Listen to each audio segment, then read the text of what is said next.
نوم ستاسو څه شی دی؟ زما نوم عبدالبصیر ده او سوشل میډیا کې د مشال افغان په نوم کار کوم. عبدالله دا کنفرانس دی، زه شخصا زه یې نه پرېښودلم، نو ټول جوړستان لږ د زده کړو په اړه مو وغږېږئ، لږ په افغانستان کې د خپل اصلي ځای په اړه مو وغږېږئ.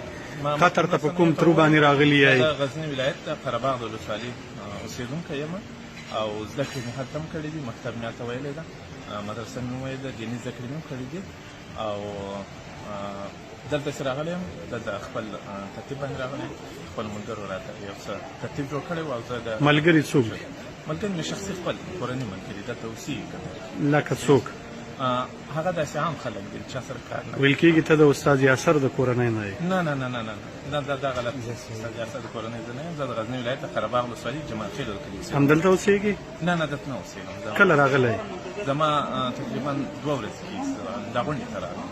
ښه، نو د طالبانو د ادرس نه راغلی؟ نه نه مګر په اولې ورځې نه تر اوسه پورې چې موږ ته ګورو ته د طالبانو سره په څنګ کې دا یو ډېر سوء تفاهم ده. تاسې زما ټول نشرات وګورئ، ټول هغه ویډیوګانې یا کوم نشرات چې ما کړي دي سوشل میډیا کې، ټوټل د کابل د میډیا د اطلاعاتو چې ویګانو دغه خبرونه دي او ټول هغه ویډیوګانې دي. که ما ته څوک نه خو دلته چې ته څومره کتل کېږي د هماغوی سره یې، یوازې د هماغوی په طرف کې نه، زما کار ته باید وکتل شي، طرف ته نه وکتل. که طرف ته وکتل شي تاسو رسنۍ والا ټول د ګران هېواد سره ګرځئ، هماغه هم راولي. نه البته موږ ټولو سره ګرځو، البته موږ ټولو سره ګرځو. موږ سهار چې د واسق صاحب سره وڅښلو، بلکل تاسو زما چای وکتل، زما ناشته چا سره وکړه؟ چای هماغه ټول جورنالستان ناست وو، زما هغوی سره هغوی منځ کې ناست وم، له هغوی سره مې چای وکړه. د نادري سره ستا د پوښتنو چې زه م ولاړ وم، ما هم پوښتنې درلودلې. ستاسې د پوښتنو په تړاو نه یوازې دا چې خلکو ملاحظات درلوده، ما خپل هم ملاحظات درلوده.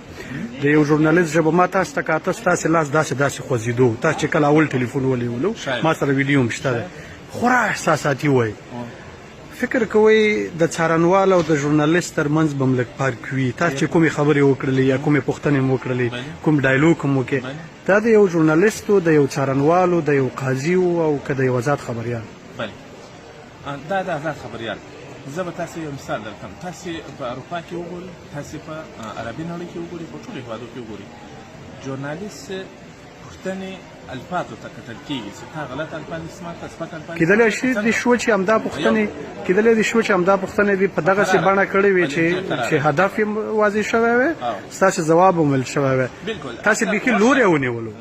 نه، ما چې کومه پوښتنه کړې ده په هغه پوښتنه باندې د کابل میشتو رسنیو ټولو راپورونه شته باندې. ما دا ورته وویل چې انتخابات تقلب شوی و، ډاکټر عبدالله نه مني تقلب شوی ده او انتخابات جالب بولي. صحیح شو؟ ما ورته وویل چې ستا د پوښتنې او د افغان د اسلامي امارت د پلاوي او د هغوی د خبرو ترمنځ هېڅ توپیر نشته. نه، دا یو برداشت ستاسې داسې برداشت اخیستی. فکر کوئ 34 میلیونه غلط برداشت لري؟ نه، 34 میلیونه ښه برداشت لري، ځکه یم حکومت کې انتخاباتو کې سلګونو کسانو ستاسې په دې خبرو باندې نیوکه کړې، ټول غلط برداشت لري؟ نه، هغه نیوکه یې څه کړې ده باید څوک پوه شي. ژورنالیزم ازادي بیان څه ته وایي؟ ما غلط بیا همدا ټول خلک یعنې نه پوهېږي؟ نه، ټول پوهېږي. صحیح ده، نیوکه یې دا کړې ده چې دونه ولې رښتینې پوښتنې وشي. نه، کوم ډول پوښتنې یې وکړې، کوم ډول برخورد یې وکړ؟ نو زه هم تا ته وایم چې ما چې کومې پوښتنې کړې دي، که مې غلط څه دروغ ویلي، اتهامات مې لګولي، سپکې سپورې مې ورته ویلي، زه بلکل ملامت یم. که مې داسې نه ویلي ولې ما ته څوک وایي چې ته د سولې په خبرو کې صحیح ده چې موږ او تاسې پوهېږو چې په دواړو خاړو بلا ملاحظات شته دی.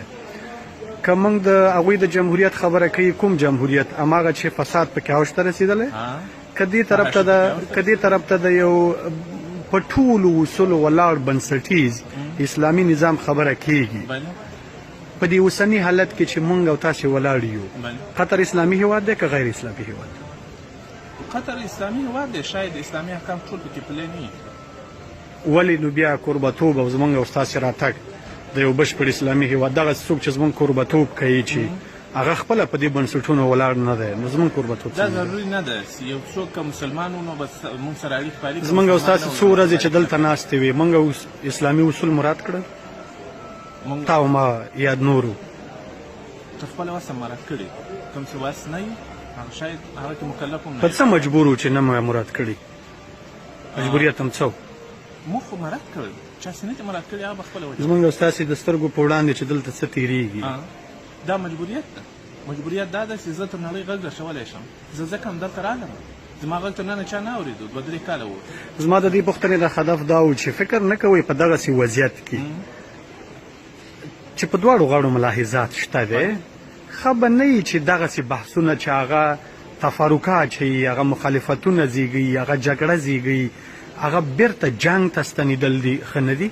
بلې ډېر ښه دی. زه خپله هم دا توقع لرم له بین الافغاني مذاکراتو زما همدغه برداشت او دغه توقع و چې انشاءالله که الله کول د افغانانو خوشحالي او امن به له همدغه لارې پیلېږي او همدغه یې اوله زینه ده چې دلته سره کېناستل. زه ډېر خوشحاله وم. یعنې داسې په دې ډله کې داسې افغان خبریالان هم و چې د هغوی ورور او د کورنۍ غړی په کابل بریدونو کې وژل شوي، کولی شو له طالبانو مخامخ ستا په څېر پوښتنې وکړي، ولې نه کولې؟ هدف یې دا و چې د سولې خبرې